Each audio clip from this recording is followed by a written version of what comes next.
We will start with Mr. Burton. I invite you to make an opening statement of up to 5 minutes, please. Thank you, Madam Chair.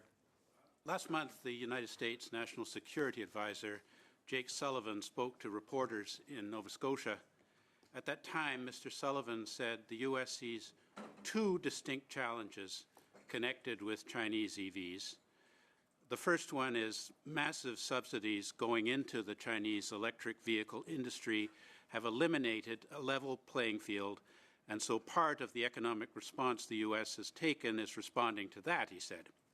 Secondly, he said, there are issues associated with data security, with critical infrastructure, and with the underlying questions of national security associated with connected vehicles, electric vehicles. Now, China sells its EVs cheaply because it considers the geostrategic benefits. China has no private sector commercial enterprises as we understand them here in Canada. Chinese corporations are required by law to support state intelligence services, including sharing proprietary information about foreign partners and customers.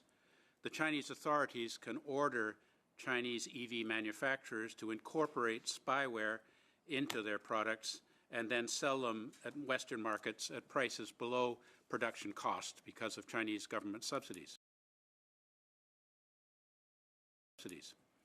2 years ago, Canadian authorities banned Huawei from accessing key Canadian infrastructure in 5G networks because of the security risk posed by the Chinese tech giant Huawei.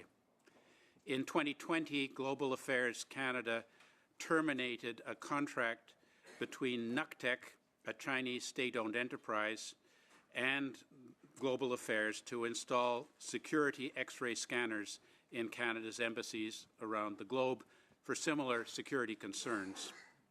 Several years ago, U.S. legislators moved to ban the purchase of China Railway Rolling Stock Corporation subway cars because of technology in the cars that could allow for remote monitoring, secret recording of conversations, surveillance of individuals, and even threatening passenger safety by manipulating the opening and closing of rail car doors from Nanjing in China.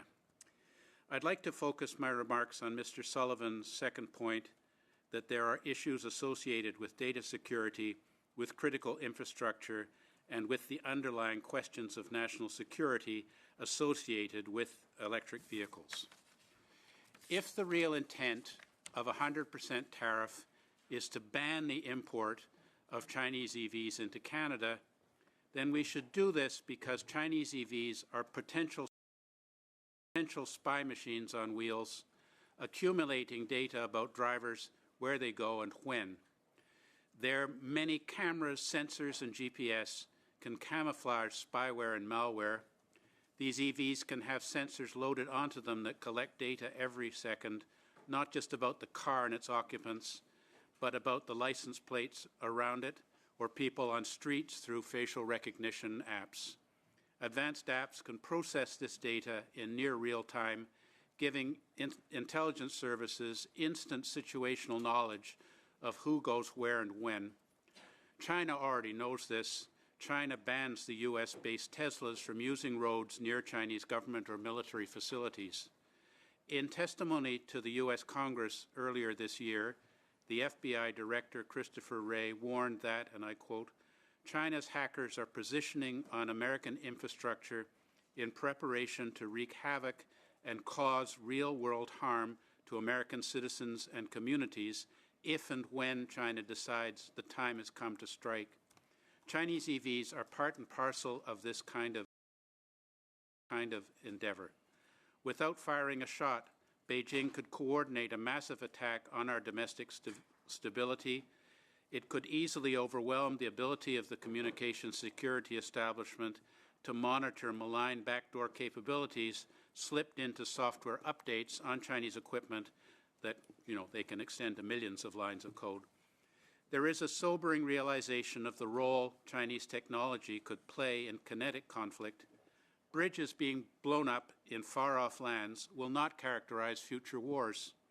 Technology, including software embedded in cars, around the world can be used to sabotage everything from communications to transportation, healthcare, and food supply chains.